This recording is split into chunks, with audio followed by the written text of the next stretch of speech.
Everton fait une misérable campagne avec Lampard, tandis que à Crystal Palace, ça assure du côté de Patrick Vieira. Bienvenue au petit cup of tea du week-end. Depuis l'arrivée de Lampard à Everton, ça s'est pas vraiment amélioré.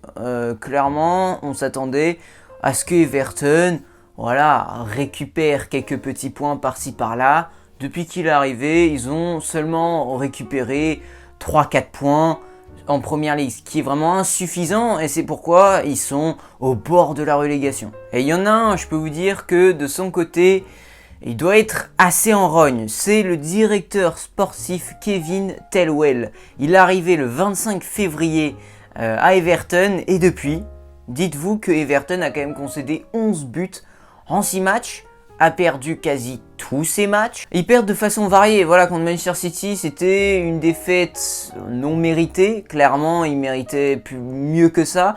Contre les Wolves, c'était une défaite avec une petite marge. Contre Tottenham, c'était une défaite embarrassante. Contre Crystal Palace, ils ont été complètement écrasés. Bref, ils sont réguliers, Everton, au niveau de tout ce qui est défaite. Voilà, c'est tout ce qu'ils savent faire. Ils sont réguliers dans leur médiocrité. Allez, on va le dire comme ça. Et là, du coup, récemment, on a eu ce fameux match, cette fameuse victoire qu'on attendait depuis si longtemps contre Newcastle. Une victoire 1-0. Donc, je vais mettre mes lunettes parce que une victoire du côté de Everton, ça mérite qu'on mette les lunettes. Parce que on voit pas ça tous les jours, je vais pas vous mentir. Donc voilà, victoire d'Everton, tout le monde est en mode c'est bon, ils vont retrouver le momentum, c'est bon, on retrouve le Everton de Lampard, de la légende Lampard qu'on attendait tant. Alors déjà, je vais vous calmer, c'était une victoire 1-0 qui était pas forcément méritée, on va pas se le mentir, une victoire à l'arrache. Beaucoup disent que c'est une lueur d'espoir, pour moi c'est une lueur d'espoir dans les ténèbres, on regarde les stats, on va regarder les stats ensemble. Alors, les stats de Manchester City, Everton Newcastle. Everton, 9 tirs, 3 tirs cadrés. Newcastle, 17 tirs, 6 tirs cadrés. Possession. Newcastle a plus de possession qu'Everton, alors que de base, on sait très bien que Lampard, il aime bien avoir la possession. Qu'est-ce qui s'est passé? On ne sait pas. Ensuite, au niveau des passes, beaucoup plus de passes du côté de Newcastle. Et surtout, une meilleure précision. Bref, tous les stats vont du côté de Newcastle. Donc pour moi, c'est un braquage. Voilà, c'est clairement un braquage. Donc bon, ils ont le droit un peu de fêter cette victoire. Ils ont fêté cette victoire comme s'ils avaient gagné la Ligue des Champions. Ouais, c'est bien beau. Mais bon, après, il faut enchaîner. C'est pas ce qu'ils ont fait. Parce qu'après, ils se sont fait détruire par Crystal Palace en FA Cup. Voilà. C'était assez prévisible. Ce match-là, c'était un braquage. Pour moi, c'était prévisible qu'ils allaient se faire complètement souiller au match suivant. C'était un peu un faux espoir, voilà. Ça sert à rien de gagner des matchs comme ça à l'arrache alors que tu sais très bien que t'as pas fait un beau match. Bref, c'est quand même calamiteux.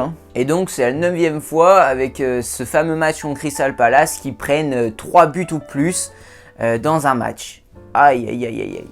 Une saison terrible. Terrible. Alors déjà, pourquoi est-ce qu'ils prennent Lampard pour remplacer Benitez alors que clairement ils sont dans une position difficile en première ligue? N'allez pas demander à moi parce que clairement... Pour moi, c'est une erreur parce que prends un jeune entraîneur comme Lampard alors que ce que tu veux faire, c'est sur court terme rester en première ligue. C'est quand même étrange parce que si tu veux avoir une vision long terme, avoir un jeune coach comme Lampard, faire comme Arsenal avec Arteta, pourquoi pas? Mais là, ils étaient dans une situation compliquée là, Everton. C'est pas le moment. Gardez Benitez jusqu'à la fin de la saison. Et ensuite, vous pouvez introduire Frank Lampard, pourquoi pas, du côté de Merseyside. Non, eux ils ont préféré tout de suite mettre Frank Lampard dans le bain. Là, je peux vous dire qu'ils ont réussi leur coup. Je peux vous dire qu'ils ont réussi leur coup. Et je peux dire que le plongeon, il est terrible pour Lampard. Il a raté son plongeon là. Une bouteille. Je peux te dire, c'est une bouteille. Et je pense pas que c'est du côté de la tactique qu'il manque quelque chose du côté d'Everton. Parce que la tactique, ça va. On l'a vu contre Crystal Palace. Everton, ils étaient extrêmement hauts sur le terrain dès le départ. Ils étaient là en train de presser très haut. Et moi, au début, je trouvais ça plutôt pas mal. C'est bien Everton, continuez. Ils ont pris un but, hop, terminé. Ils ont tous abandonné. Il n'y en a pas un seul qui a essayé de motiver les troupes. Non, ils ont tous regardé l'herbe par terre. Là, ils ont tous regardé l'herbe, leurs pieds. Ils ont fait ils ont pris un petit coup de dépression. Et ils ont pris 3 buts de plus. 4-0 pour Crystal Palace en fin de compte. Bref, c'est terrible. Hein, c'est terrible. Ils ont aucune ténacité. Ils prennent un but. Et ils en prennent 2 autres, 3 autres, 4 autres. Vraiment, c'est terrible. Donc cette équipe, voilà, aucune ténacité et en plus c'est aussi les conséquences d'un mauvais recrutement sur le long terme. Voilà, je suis désolé, mais les recrutements qu'ils ont fait là, les directeurs sportifs avant l'arrivée de Thelwell, c'est catastrophique. Et le pauvre Thelwell, parce qu'il arrive dans un marasme pas possible. Everton maintenant, économiquement parlant, ils sont dans une crise pas possible. D'ailleurs, la Première Ligue est en train de faire des enquêtes un peu sur Everton. On a entendu parler de peut-être un possible retrait de points pour Everton cette saison, ce qui pourrait être terrible. Bon bref, ils sont pas bien économiquement, ils ont des salaires exorbitants les joueurs d'Everton, pour des joueurs qui sont de mieux tableau tout au plus. Alors, je peux vous donner des chiffres, Michael Keane, Michael Keane, il gagne 65 000 livres par semaine, ce défenseur central qui se prend des patates chaque week-end en Première Ligue. Sans commentaire. Prochain, Pickford, 100 000 livres par semaine. J'ai rien à dire, voilà, c'est... Non, mais c'est pas possible, Pickford. Et on connaît ce gardien, il est pas serein, on sait très bien. C'est lui qui a mis cette atroce blessure à Van Dijk la saison dernière. C'était... Oh là là, c'est vraiment pas un gardien extrêmement serein. Il peut être bon de temps en temps, mais il manque de régularité. 100 000 livres par semaine. Oh là là là là. Donc voilà, clairement, il y a beaucoup de travail pour le nouveau directeur sportif, Thelwell. Et j'aimerais pas être à sa place. Et j'aimerais pas être à la place de Frank Lampard non plus. Parce que ça, là, cette équipe qui est en PLS, c'est le résultat de plein de mauvais choix de la part des dirigeants d'Everton sur des années. Voilà, ça fait des années que cette équipe, il y a un problème. Ça fait des années qu'ils enchaînent les coachs sans chercher vraiment à trouver le problème dans le club. Ça n'a rien de changer les coachs pour finalement découvrir que c'est le même problème au sein du club. Bon bref, pas grave. Alors là, on a parlé d'Everton, c'est compliqué, etc. Maintenant, on va essayer de se remonter un peu le moral avec Crystal Palace, qui clairement renaît de ses cendres. Patrick Vieira fait du bon boulot avec le directeur sportif Friedman. Ça fait 2 mercatos là qu'ils ont complètement changé cet effectif. Ils ont remplacé un effectif assez vieillissant, assez mollasson, on va dire, médiocre, qui jouait le mieux tableau, voire la relégation chaque saison, par un effectif plus vivant, plus jeune, avec des jeunes joueurs très prometteurs, voilà. Donc ils ont pêché un peu partout, notamment en Championship. Et c'est la preuve que t'as pas besoin d'aller bien loin pour trouver des bons petits joueurs anglais, des bons petits joueurs de football. Everton, eux, à chaque fois, voilà, ils cherchent trop à aller trop loin, à mettre le paquet, à mettre l'argent, le billet, alors que non, t'as pas besoin. La preuve avec Crystal Palace, qui fait des mercatos très très intelligents, avec notamment, voilà, ils ont recruté comment on l'appelle, Eberechi Eze, un jeune joueur très prometteur qu'ils ont pêché en Championship du côté de Reading.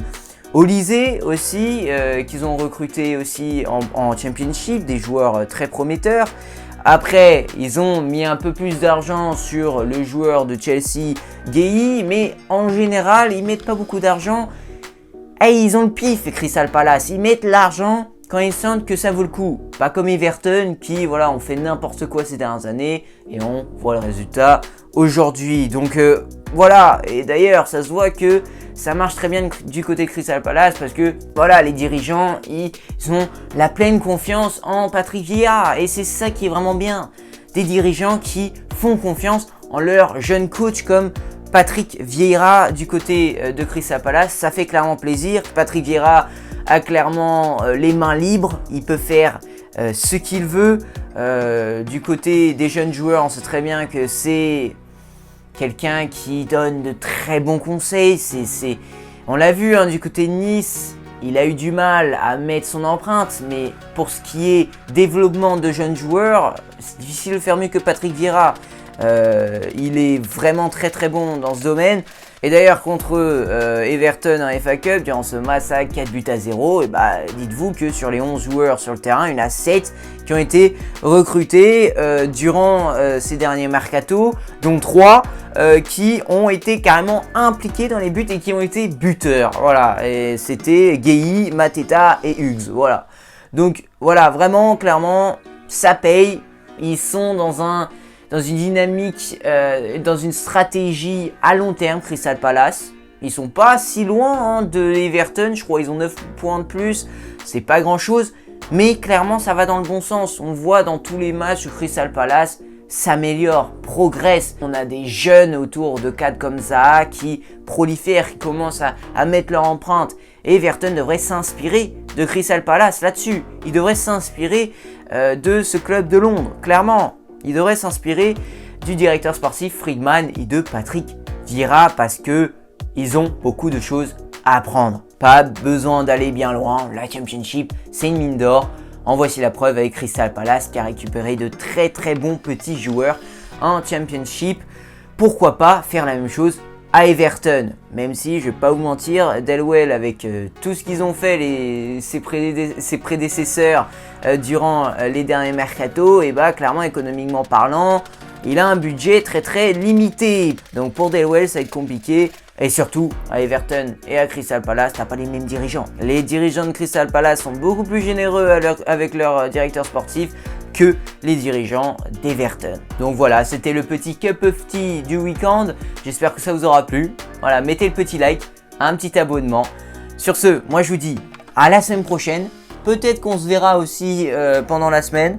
Peut-être que je sortirai soit un décryptage ou un Gentleman FC, on verra bien. C'est sûr que je sortirai un Gentleman FC parce que je crois bien qu'il y a la 31e journée de Première League qui arrive bientôt. Je crois que c'est le week-end prochain. Je vais regarder ça, je vous dis ça tout de suite. Oui, c'est ça, c'est la 30e journée qui arrive, la 30e journée de Première League et je vais faire un petit preview de cette journée avec mon émission Gentleman FC. Je vais vous conseiller des matchs en particulier. Moi, je vous dis à la prochaine, passez une excellente semaine et prenez soin de vous. Allez, peace!